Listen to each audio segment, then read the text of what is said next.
and welcome to The Psycho Will See You Now, the podcast where we break down the psychology of pop culture and the culture of our psyche. Today we have a very special episode with a very special guest that I'm very excited about. So to start things, I just want to talk about one of my favorite quotes from a movie, which is by Norman Bates. It says, "We all get a little mad sometimes." So, touching on that, today's episode is about mental health and the way it's being portrayed in movies and TV shows. And for this, we have a very special guest who is the expert on all matters that involve TV shows and movies. My very, very wildly brilliant sister, Talah. Talah, welcome to the show. Oh, wow. How can I, get past life now with this incredible introduction? Nothing else is gonna, No, you got this, this. Maybe an Oscar one day. My lovely, gorgeous sister, who's also incredibly brilliant, is a third-year film student who's very close to graduating. Talah, would you mind giving us a small introduction about yourself? Sure. Well, you said it pretty much. I am a third-year film student at Middlesex University. I'm not going to shout them out. Anyways, so yeah, studying film, have been for the past 3 years, have been enjoying films for the past, I would say, 18 years. Since, I can remember, I've been watching movies, and specifically the movies that you've watched as a child. So yeah, very inspired by movies. They helped me through a really dark time in my life. They still do. And they just continue to be a staple in whatever I do and whatever I wish to do in the future. So you are definitely an expert about our topic today, which is mental health portrayals in movies and TV shows, and how Hollywood got it right and how Hollywood sometimes got it wrong. So I just wanted to mention that in a lot of the movies that you and I have grew up watching, there was always different portrayals of mental health, and unfortunately most of those portrayals were very negative. They showcased the person with mental illness as dangerous, as crazy, which I absolutely hate using that word, but that's how they portray it, Crazy Ex-Girlfriend. There's so many other different shows that have negative portrayals. So we sometimes fell victim to that, and we used to, which is unfortunate, we used to sometimes believe that people with mental illness were actually mad, which is why the quote from Norman Bates comes. We would definitely have gotten cancelled if we had access to social media at that time.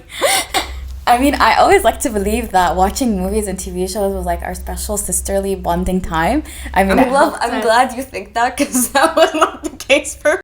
Oh, well, I just want to point out that ever since Talah was 4 years old, she loved ruining movies and TV shows for me. She would always point out the negative aspects about the movie or the show that we were watching. Oh, this actor is so bad. Oh, this scene is not lit well. And she would always ruin everything that I loved, which made me for a long time just not want to watch anything with her. I remember we used to go to the movies and be like, Talah, promise me you will not ruin this for me, please. And she would nope, I can't make any promises. And then she would go on and talk through the entire movie and just ruin it. I would say I apologize, but I can't because I'm still doing it, and I feel regret after the fact would be valid, but not during. I don't know, it's just a thing where it's all subject to what we're talking about today, is when you see something wrong and it affects you, you can't help but point it out, and that's what we should do. So technically, you doing this podcast episode about mental health being portrayed wrong in movies is the same thing I was doing by telling you that the actor in the 2004 classic, My Little Adventures with whatever, who was 14 at the time, and Monte Carlo, those weird movies we used to watch when we were High School Musical. That movie's gold, just saying. It is gold. I just it's you need to say things sometimes. Yes. And I feel like it's important. And I have to admit that some of Talah's expertise has rubbed off on me lately, and my husband can vouch for this, that I am obsessed with watching explainer videos on YouTube that dissect whatever movie or TV show that I'm watching. And I like to watch videos that talk about the making of, and directors talking about what they were thinking when they were filming that scene. So definitely your nerdiness has rubbed off on me, and my husband is can definitely vouch for that, because he's so annoyed by the videos that I'm watching. So jumping in, let's start with the basics. Why do we care how mental health is portrayed in film? So, first, to understand that, we need to understand why we watch films in the first place. I think my favorite quote from an actor is from Marilyn Monroe. I'm gonna butcher it, but she basically said, this is during the height of her fame, when she was like doing like USO tours for like the US Army, and she was like entertaining them, and people were like asking her of like, why are you in movies? Why are you doing this? You know, you can do so much more, because she was like becoming a producer at the time. Like she was actually a very intelligent woman. Anyways, she basically said, the reason I work in movies is that if someone is having a bad day and they come home from their job and sit and watch a movie with their children or their wives or whoever, and I made their day slightly better, or I entertained them for that while and took them away from their life, then I did my job. I think that's what it started off initially, was that we wanted an escape. You know, the first movies were watched in theaters, not on, you know, very comfortable couches in front of big TVs.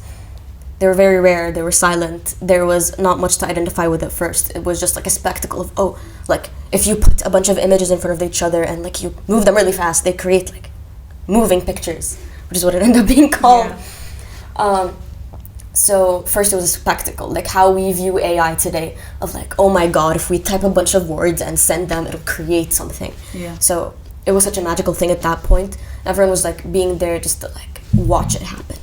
Then things became a bit more sophisticated in a way, where we got introduced to sound, color, then, you know, lighting, CGI, practical effects, different genres, different modes, different things. And it sort of became not just entertainment, but its own art form, its own human way of communicating with other humans. Is, you know, you sit and watch a movie, you feel like the actors are speaking to you, the characters are speaking to you, the director is speaking to you. You identify with the characters, you feel like they hold a piece of you, and, you know, you hold a piece of them inside you, and when a film really affects you, you tend to hold on to that piece. And like you remember these quotes and these moments, and you associate them with moments in your own life of, oh, I watched this movie with this person, he or she made this joke and we laughed. So I think that's why we care so much, is they can be a distraction, they can be entertainment, they can be whatever you want to be. That's the beautiful thing about the versatility of film. So yeah, I think we care, even though we like to admit we don't. Everyone cares about movies. Everyone has seen a movie in their life. Everyone has identified with a character, with a story at some point.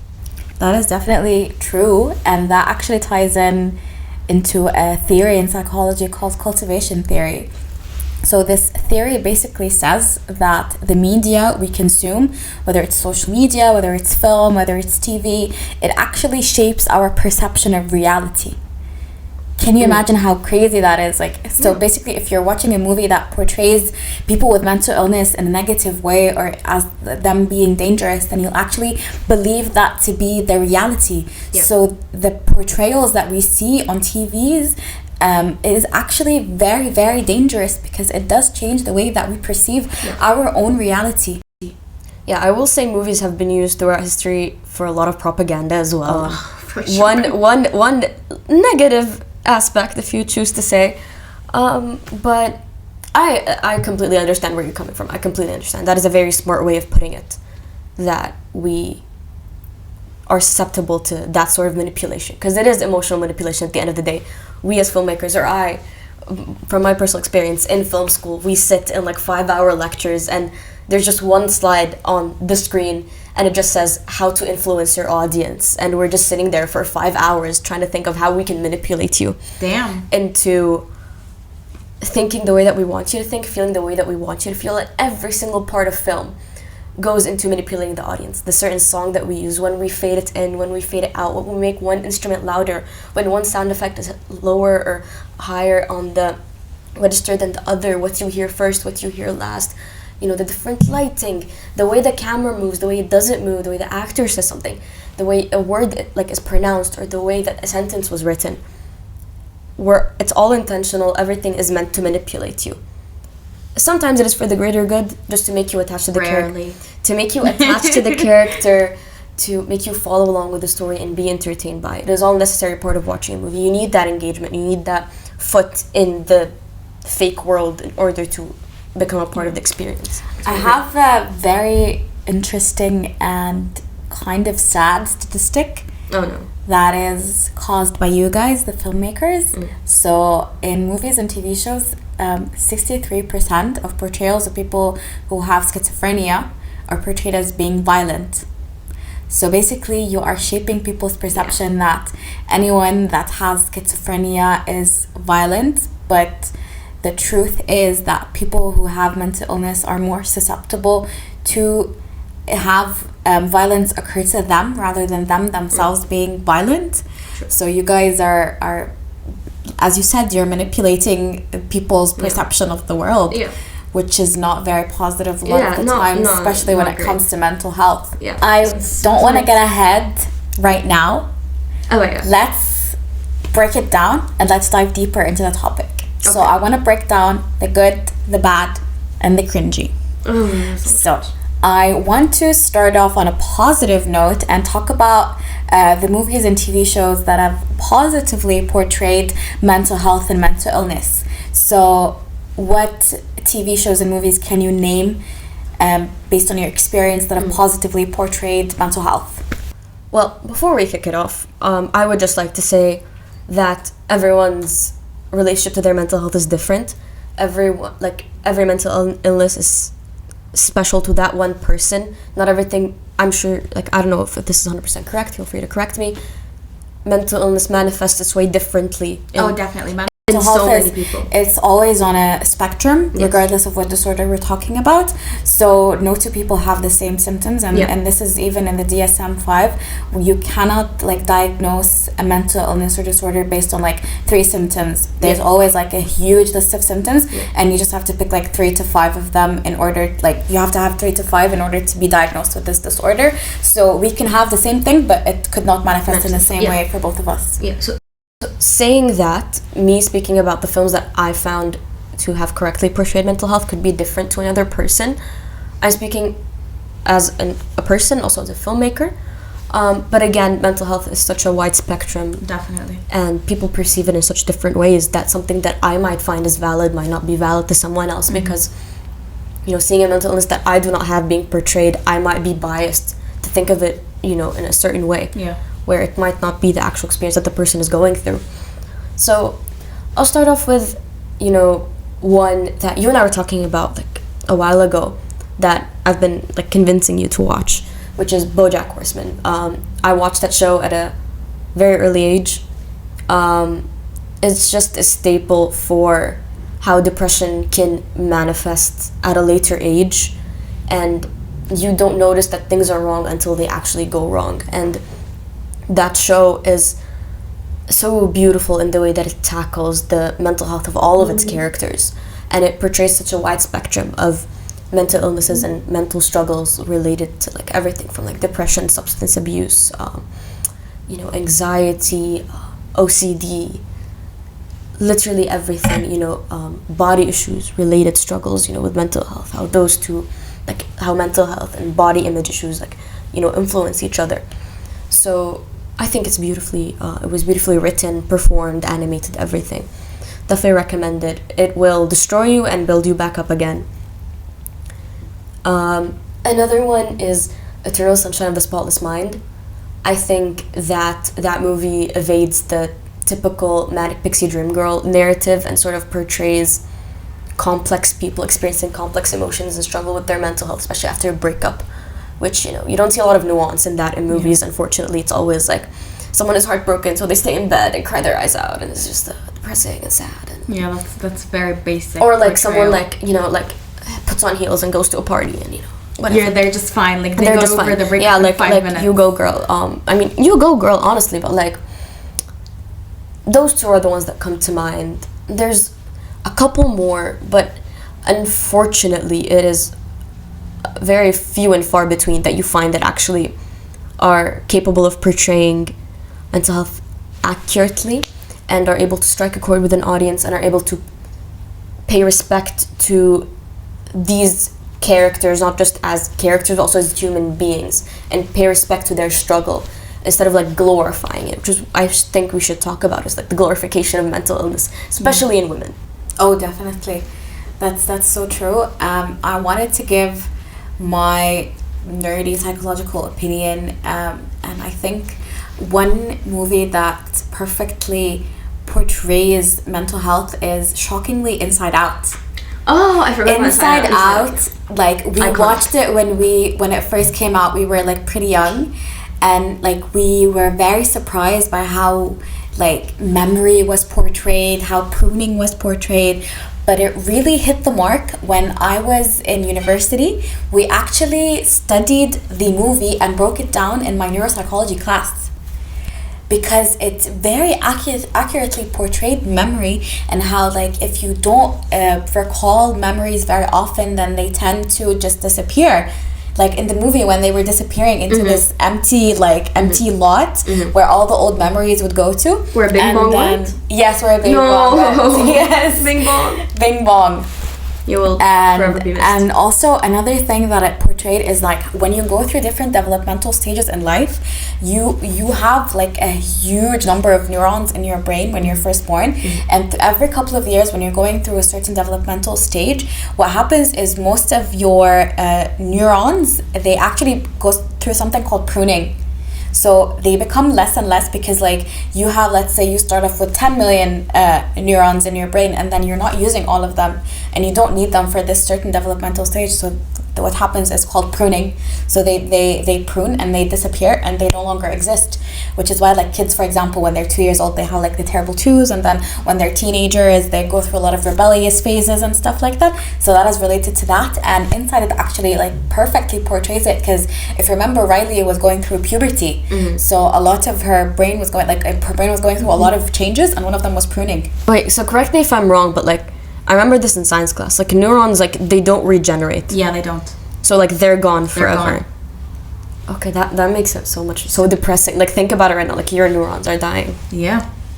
Bing Bong is disappearing over and over again. Bing Bong's gone. Poor Bing Bong. He makes me cry. Like I can't think about like Bing Bong not crying.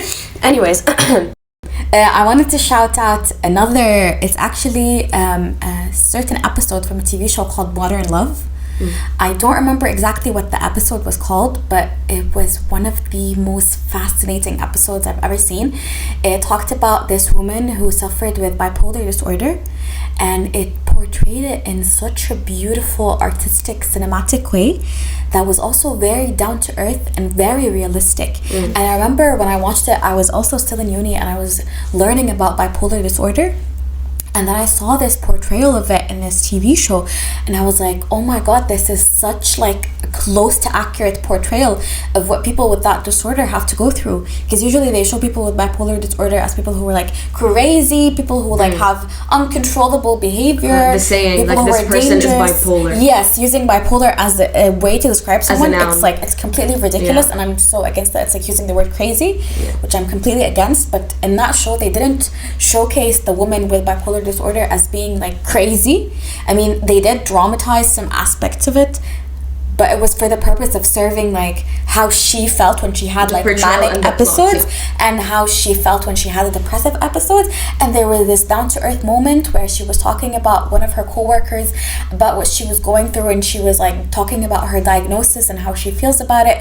And it was such a heartwarming moment, but at the same time it absolutely shattered my heart, because I could feel the struggle that she was going through without them portraying her as being like crazy or dangerous in any way.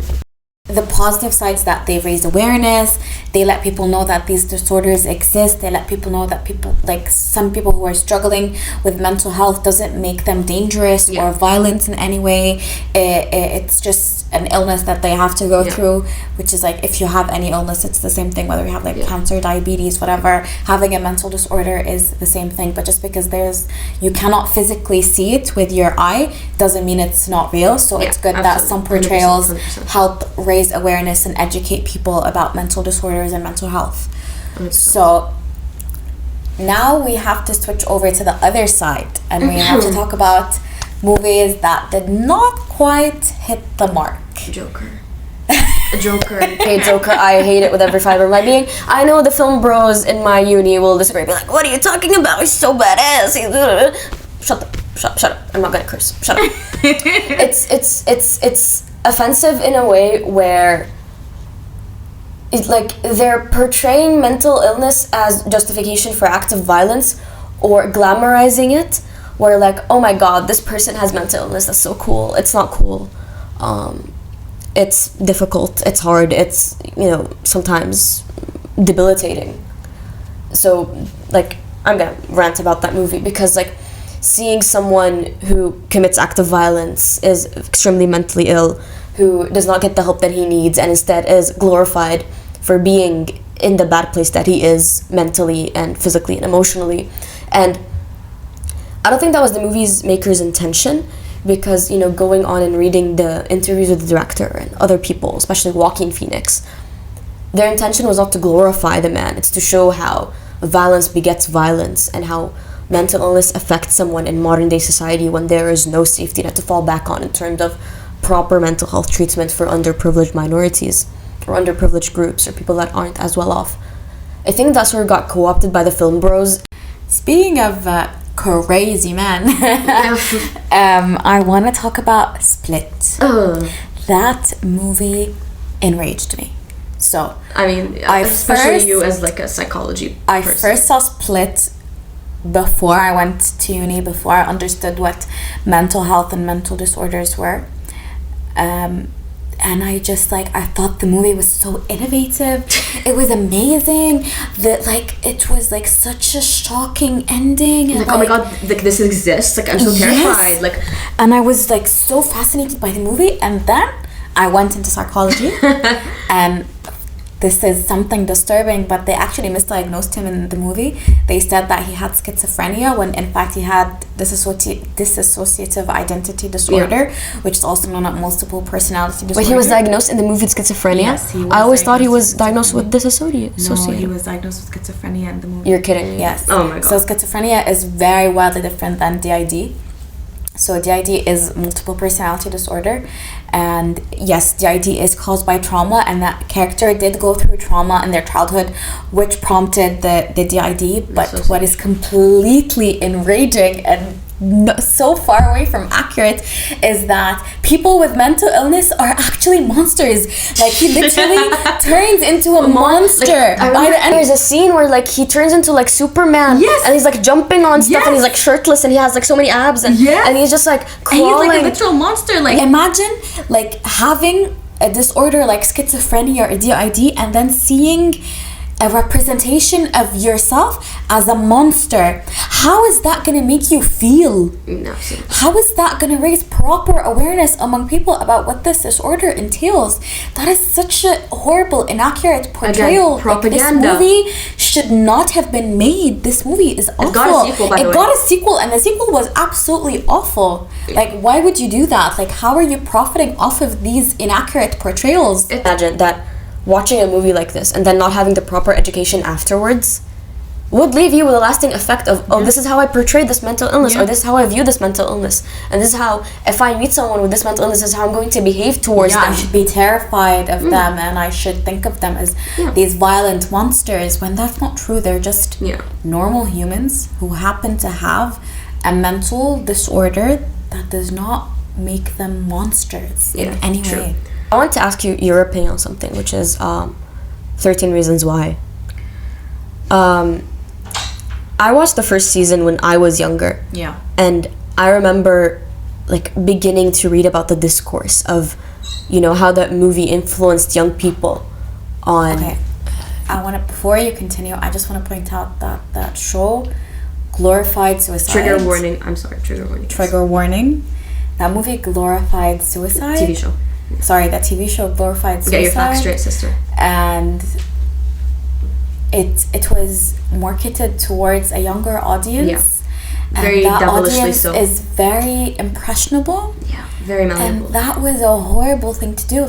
Okay, personally, I do like that show, but I watched it as an adult. But I can only imagine if I were like 14, 15 years Which old, I was when I watched it. watching that TV show, Yeah. I'd think like, wow, what she did is so cool. Like she got so much attention because of what she did. Then maybe I should like do the same thing or fake doing the same thing so I can get this attention. Because when you're at that age, all you care about is like, getting attention, being noticed, and all of It's that. about being, I think. And so like that's what I wanted to ask you, which is that like I remember watching it as a kid, and I was just like, I don't think this is right. Like, I think it was so surprising to me that I had the awareness as a child to be like, I think this is gonna convince a lot of people to do something very bad to themselves just because they think it looks nice. Yeah. Which is not. I get it. They had the PSA at the beginning of it, and you know they were like, you know, don't do what is being portrayed. Something I want to point out is just to say, from my perspective, I know this is a bit off topic. So many filmmakers are mentally ill. And in order to go into film, I do believe that there needs to be something fundamentally wrong with you. No, I'm being 100% real with you. Because in order to feel like you have something to say, and what you have to say is more important than what that person has to say, that you will do whatever it takes to get there, and you feel important enough about your opinion that you need, you know, thousands of people across the globe to watch what you've created and comment on it and, you know, give you money for that. So I do believe that there's something inherently wrong with every single filmmaker. Not saying that doesn't create beautiful art. It does. It creates so many beautiful moments. So you put all of these people in this pressure cooker environment, and then you make them fight for who gets to have their movie screened, who gets to have their movie made, who gets that extra $1,000 to make their movie. And people go to drastic measures to get noticed, and they will do so much to achieve that. So oftentimes you find when directors or producers or writers have reached their ultimate level of success, they're very worn out, they are very not here. They're gone, they're going on fumes, which I know is like, it's not when being portrayed, you know, like the Oscars when everyone's in a nice suit and then they're walking on stage accepting their Oscar. They're going through so much behind the scenes. Yeah. So I have to say that these people who are basically torturing themselves and others, they are the ones that are making the images that you see on your screen, and then you are further influenced by. Yeah. So in saying that, I do believe that that is how we have the idea of the tortured artist, because these people have gone through so much to achieve the level of success that they have. So they feel they need to speak their truth, and so they portray their truth on screen, but in a glamorized, fabricated way where, you know, it's about me but it's not about me. Yeah. Which is often like what directors use. I've used this, so it's about me, it's not about me.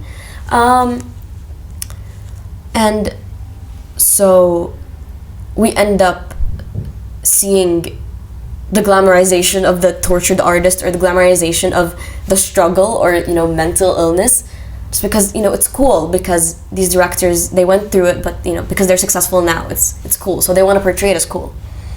So that's definitely something that is worth mentioning. So I believe you've perfectly summed up, without me even having to ask, why mental health is portrayed the way that it is. Yeah. And why Hollywood in specific does that, the reasoning behind it, and understanding the perspective of like directors and movie makers. Yeah.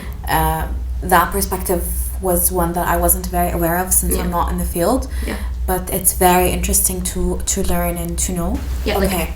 So Yeah. after we've spoken about all of that, Yeah. what can we do about it? Oof, a heavy-handed question. I think be more honest. Not okay. So as filmmakers, we kind of have this cult where we discuss things amongst ourselves that we don't communicate to the public.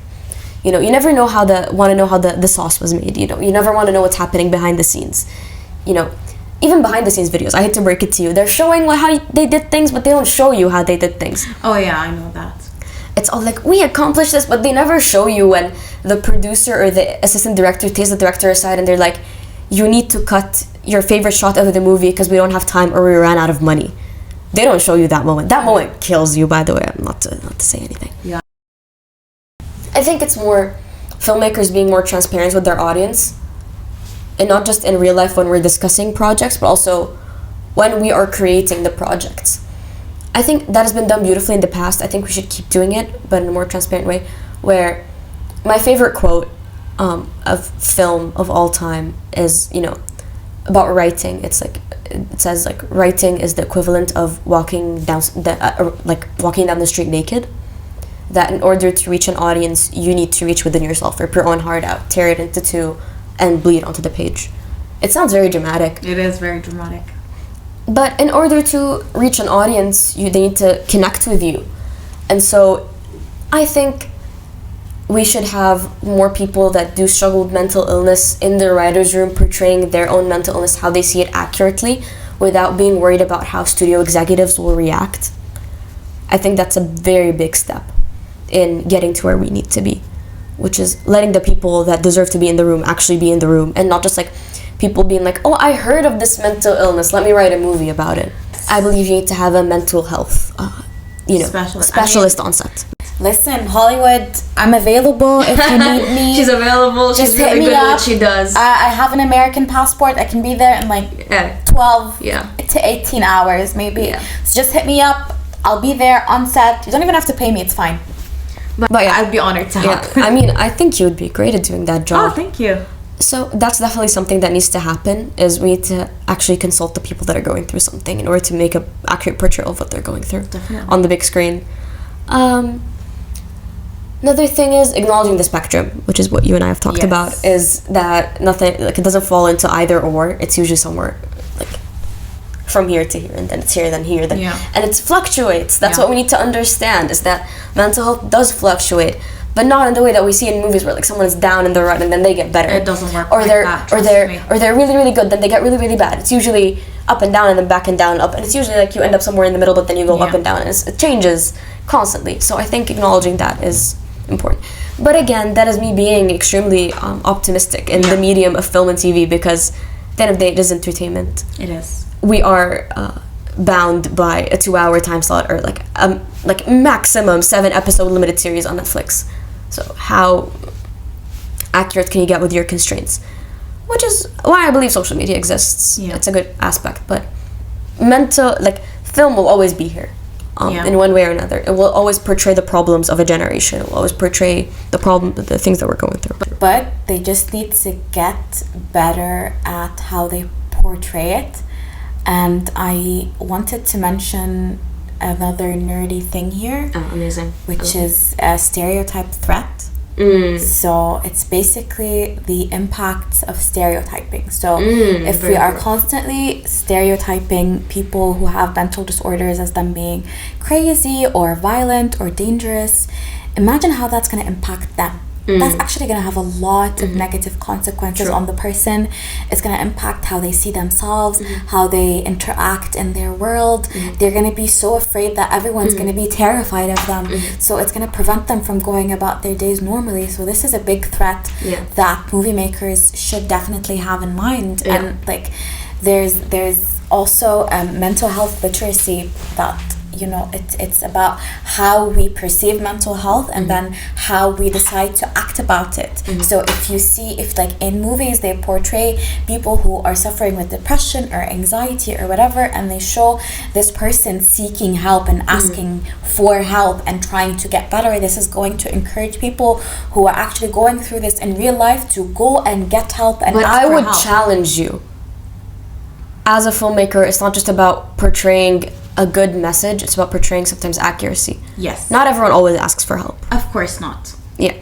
It's not always that. What I'm saying is that if they do that, then this is maybe going to encourage at least like one person, 2 people, 3 people to actually take the step and ask for help, because movie does, and film and TV does influence absolutely. the way that we perceive our lives and the way that we behave around mental health. 100%. Thank you so much for having me. This has been a really good discussion. Thank you so much for being here. It was such an honor to hear from someone who is as obsessed with cinema as I am, even more obsessed. Honestly, I cannot even compare our levels of obsession with cinema. But I'm so honored and I'm so proud of you. Like, don't she's my little baby sister, and she's this knowledgeable. Like I said, 6.5 inches. Yeah. She's this knowledgeable person with this gigantic brain, and you know, I'm so proud of what you've become, and I cannot wait to see you win your Oscar. and I cannot wait If to Oscars, narrate. if Oscars exist by the time I get there, Listen, Oscar, Jason, the ratings, Muhammad, whatever it's gonna be called. The ratings are going down. Whatever award you're gonna get, I'm gonna be there cheering you on because you are an incredible person. Thank you so much. And such a great filmmaker. Thank you so much for having me. Well, that is the show. Thank you so much for listening. I hope you learned something new today. Sorry for yapping so much. I hope we gave you at least one new bit of information that you didn't know, and hopefully we were able to raise a bit of awareness about mental health in cinema. So I definitely want to know, what is your favorite movie or TV show that you believe perfectly portrays mental health? Drop us a comment, send us a DM on Instagram. Be sure to follow us on Instagram and TikTok at The Cycle. We'll see you now. Thank you so much for listening. Stay curious, stay awesome, and we'll see you next time. Goodbye. Oh, and as always, the references are listed in the bottom at the description box. Also, I'd like to ask, what is an aspect of mental health that you would like to be portrayed more in film and TV? Just for my own research, I will be reading the comments because I need ideas. Third year is coming up. I have my graduation film, so thank you so much, guys. Have a nice day, night, afternoon, And keep watching evening. movies critically. Not really. You can just vibe. No, you have to be a bit critical. No, I mean critical as in like portrayal. Yes. Okay. But you can just turn your brain off sometimes. Yeah, It's fine. that's fine also. I allow it. Me too. I decree it. Me too. All right, guys. Thank you so much. See you next time. Bye-bye. Bye bye. Thank you.